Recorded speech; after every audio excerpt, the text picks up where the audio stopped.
Hey guys, and welcome to another brand new video. In this video, I want to go do a little bit more of a deep dive, a little bit more of a talk on the brand new PlayStation 5 update. Now, we actually did make a video not too long ago about the fact that the PlayStation 5 is actually getting a really big internal workaround. Now, what that means is that basically the PlayStation 5 is going from a pretty big 7nm chip to a brand new production of a 6nm chip. And it's actually been officially announced on the Tsmc website, the supplier who's helping making this stuff. It as well actually has quite a few different benefits.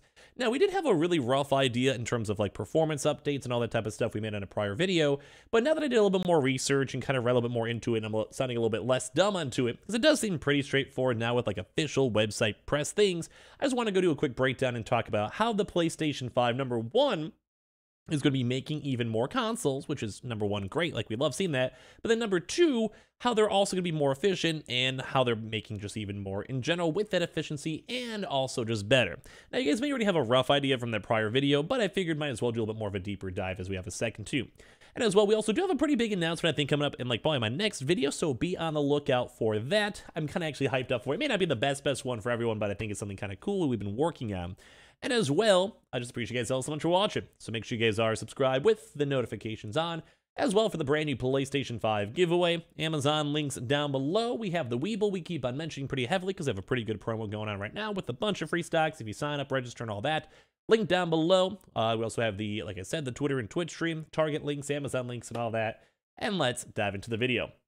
So as we mentioned, there's a little bit of a big change up for the console itself, and I kind of want to go read through the official TSM posting over here, which is very, very intriguing because there's actually an issue time even from 2019. But this essentially has been pre-promoted and repressed on out for their press releases because it was kind of giving us the foreshadowing of everything that's going on and a big more push in the 726nm nodes.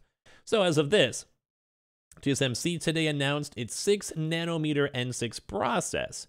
And this is literally the PlayStation 5 update, so you guys all know they're using this 6nm technology, which provides a significant enhancement of its industry-leading N7 technology, which is what the current PlayStation 5 is using, and offers customers a highly competitive performance to cost advantage, as well as fast time to market with direct migration from N7-based devices. So what this kind of means as we look more into it, that means that you could essentially use the N7 technology as the base and essentially interchange that with the N6. So it's kind of like if you have a computer and you can want to maybe upgrade your 3060 GPU to a 3080. Like everything else is all the same internally. The power supply will work, the motherboard will work. You just basically go plug and play and it should still be working fine with the slightly better specs, with slightly better technology. But as well, that also means that you could still be also simultaneously running the N7 technology at the same time, which I do think Sony will be doing to get themselves out of this like PlayStation 5 restock hurdle, because it still technically is a scarcity, although it has been more readily available recently, it still is like, well, hard to see. So by leveraging the new capabilities in extreme ultraviolet, EUV, lithography gained from the N7 technology currently in risk production, TSMC's N6 process delivers 18% higher logic density over the N7 process. So the product itself overall is a better product. 18% higher logic density is pretty good.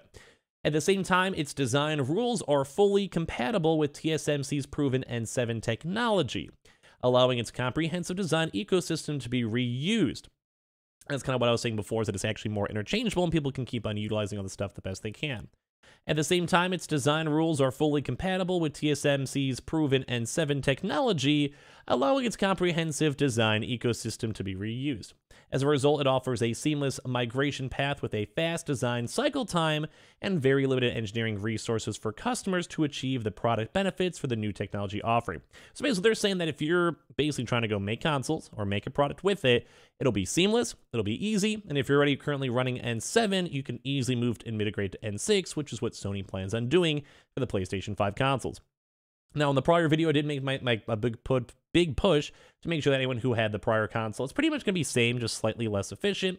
It's not something you should feel bad about or not something you should be stressing over. It's just, if you're getting a newer one in the near future, it's just nicer tech.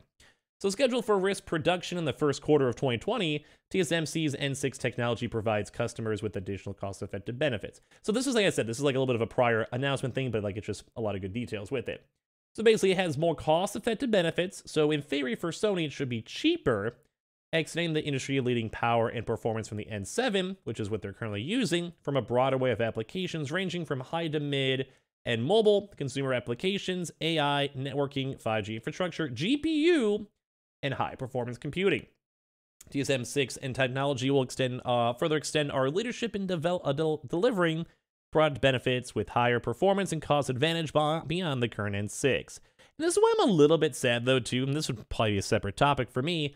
That's why I'm a little bit sad on the fact that these are also going up in price, because it does kind of seem like this seems more efficient, more better, like, and in terms of like weight, better in terms of heat sinks too as well for the brand new like PlayStation 5 console. So it's very intriguing to see that the price went up.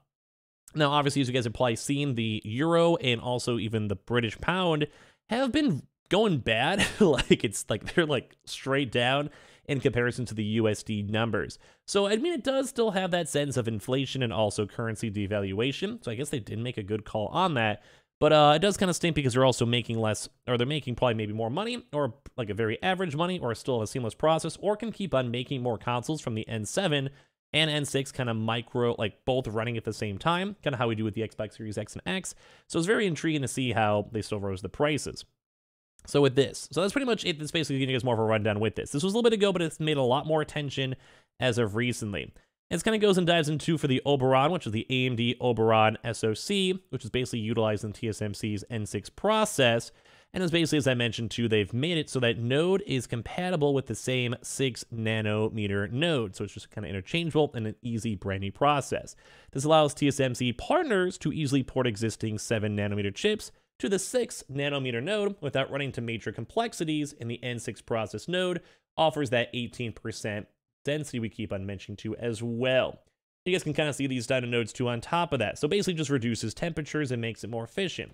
So this is why the new PS5s are actually going to be lighter. It's going to be a feature smaller heatsink in compared to the launch variants, but they also get the brand new chip shot of the AMD Oberon, as we mentioned in prior videos. That's also even newer on the die measures at the 260 as well in comparison to it. But as well, they could also be making more chips than the same production wafer, which also, as I mentioned, is a big thing in terms of making more of the consoles.